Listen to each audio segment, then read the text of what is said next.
आमीन।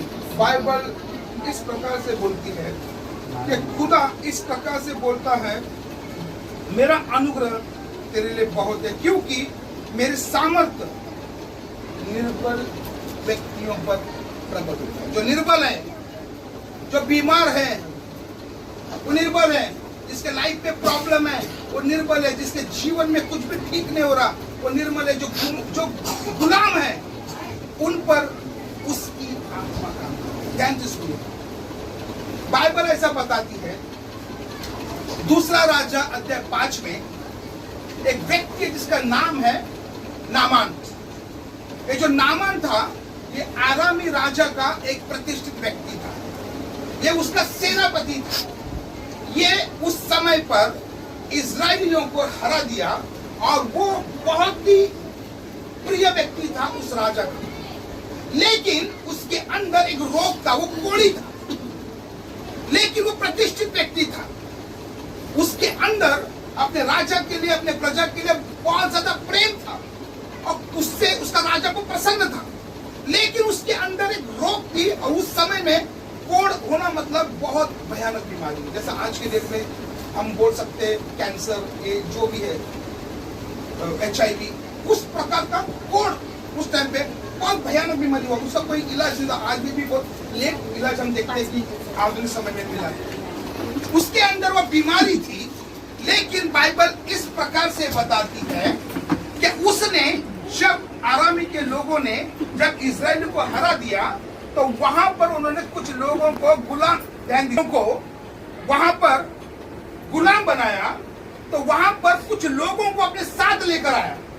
वहां पर उसने एक लड़की को, छोटी बच्ची को, ऐसी छोटी बच्ची को गुलाम बनाकर दिया। वो निर्बल है, उसमें ताकत नहीं है, ये बच्चा क्या कर सकता है? ऐसे बच्ची को उसने लेकर आया और उसने अपना पत्नी के लिए उसको रखवाला बना दिया कि उसके पत्नी के लिए जो भी काम है बच्ची करती, जैसे घर का काम हो, जो भी। जब वो बच्ची नामान को देखी तो उसकी पत्नी को बोलता, अगर तेरा ये पति इजराइल में होता तो कब तक चंगा हो गया। तो ये बात वो अपना पति को बोलती है कि ये मेरी जो दासी है जिसको तुम लेकर आया है, जैसे गुलाम है, वो कहीं से लेकर आया तुम उसको, वो बोलती है अगर तू इजराइल में होता तो तू चंगा हो गया होता। तो ये बात नामान ने जाकर राजा से बात की, ये लड़की है, ये बोलती है कि इजराइल में अगर मैं होता तो मैं ठीक हो गया। और ये राजा का प्रिय व्यक्ति था वो नामान, तो उसके लिए कुछ भी कर सकता है। तो उसके फरमान भेजा, उसने लेटर लिख के भेजा कि इजराइल के राजा को कि मेरे लोग आ रहे हैं, कुछ चांदी, कुछ सोना, कपड़े तेरे लिए गिफ्ट लेकर, तू मेरे इस व्यक्ति को चंगा कर। तो राजा बोलता है, अरे ये तो उससे बेटर मुझे मार देता है। मैं क्या भगवान हूं क्या मैं इसको चंगा करूं या इसको मैं ठीक करूं या जो भी, मैं भगवान हूं, मैं नहीं कर सकता। तब राजा ने अपने कपड़े फाड़े। उस टाइम पे कपड़े फाड़ना का मतलब है गिव अप। उसने कपड़े फाड़े और एक बार एलिशा को पता चलता है तो एलिशा बोलता है, गेहजी को बोलकर भेजता है कि उसको बोल, तूने कपड़े क्यों फाड़े? अरे इजराइल में परमेश्वर ने मुझे रखा है तेरे लिए, मैं उसको चंगा करूंगा, तू उसको मेरे पास लेके। जब वो व्यक्ति नामान जब एलिशा के पास आया तो बाहर से बोलता है कि ए नामान, तू जाकर यरदन में 7 बार डुबकी लगा, तू वहां पे चंगा हो जाएगा। तो नामान बोलता है कि अरे क्या मेरे प्रदेश में अच्छी अच्छी नदियां नहीं कि मैं यहाँ पे डुबकी मारूं? और वो जा रहा है, वो कुड़कुड़ा के जा रहा है। तब उसके साथ में एक व्यक्ति था, बोलते नामान अगर उसने हार्ड कोई काम किया होता ना, सिंपल सा काम नहीं करना।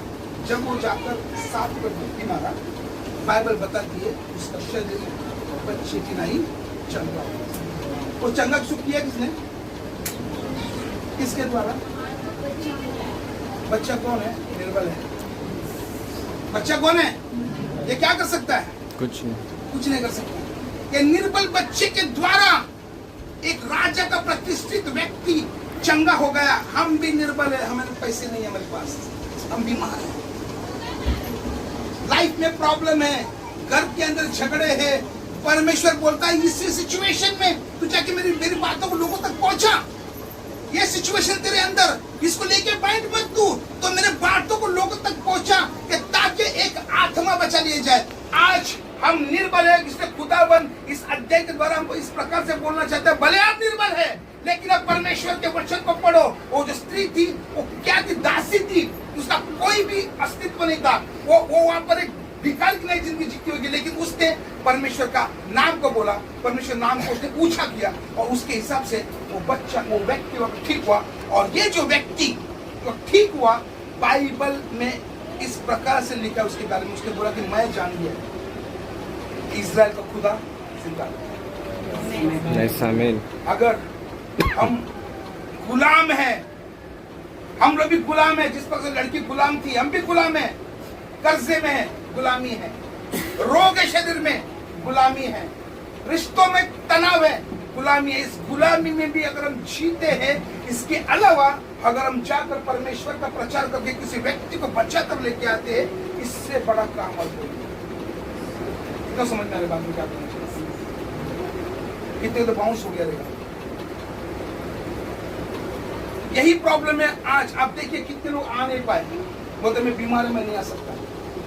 अरे तेरे निर्बलता में तो तुम्हें सिद्ध करेगा वो, भले सिचुएशन कुछ भी। मुझे आपको लगता है मुझे मैं सब कुछ ठीक है, मुझे काम करके ये ट्रेन वो ट्रेन ये चेंज करके इसको फोन करो, ये बेचारा अभी आधा घंटा पहले फ्री हुआ है, ये काम पे सही है, ये काम पे सही है, हम लोग फ्री है क्या? वो सिस्टम दिए भी इसको देखो, रिचर्ज क्या है, जाके बैठा है।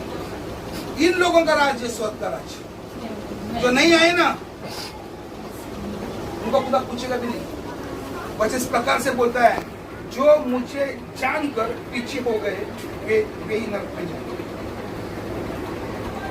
ऐसे लोगों के लिए स्वर्ग का राज। आमीन। वो जो लड़की थी ना, लड़की वैसा थी, निर्बल थी, वो दासी थी, वो गुलाम थी। उसके बाद भी उसने यीशु परमेश्वर का नाम को वहां पर उजागर किया और उसके बोलने के अनुसार उसके जीवन में हुआ। जब वो व्यक्ति आया जीवन में, वो लड़की को उसने आदर नहीं किया होगा। जब वो व्यक्ति चंगा होकर घर में आया, जिसके वजह से वो ठीक हो, उसका आदर नहीं किया होगा। मैं क्वेश्चन कर रहा हूं आप लोग को, ऐसे लोगों का आदर बार बार क्यों दिखा रहा हूं? ऐसे लोगों को आदर करता है। उनकी माँ बोलती है मैं चर्च करके जाऊंगी हॉस्पिटल, उनका आदर करता है। जॉब, अभी जॉब कंप्लीट करके आया है ऊपर, इनको आदर करता है। उसका हाथ दुख रहा है, खुदा आदर कर रहा है। फिर भी जो उसको काम दिया ना, चर्च का काम कर रहा है, इनका आदर करता है। उसने हमको आत्मा जीतने का काम दिया है। एक व्यक्ति है हमारे बाइबल में जिसका नाम है यूसुफ। वो भी गुलाम था, उसको जेल में बंद कर दिया गया था, एक एलिगेशंस थे उसके ऊपर। जब वो गुलाम था, जब उसको राजा के दो स्वप्न अर्थ बताया, उसको गुलामी से निकालकर खुदा ने उसको प्रधानमंत्री बनाया। उसने काम किया परमेश्वर का। अगर आप भी परमेश्वर का काम करोगे, आपको गरीबी से निकालकर ऊंचे तक पहुंचा देगा। रोग निकाल के आपको चंगा कर देगा। पैसे में कमी गिरती है, आपको भरपूर से भर देगा। रिश्तों में प्रॉब्लम है, वहां पर वो तनाव को सुलझा देगा। आसपास के लोग सोचते होंगे कि अरे इसका जीवन इतना गंदा कैसे? समय आएगा लोग बोलेंगे कि जीवन बदला कैसे? वो आपको शिरोमणि बनाकर खड़ा करेगा। अगर आप गुलामी में भी, तकलीफों में भी खुदा का काम करते हैं।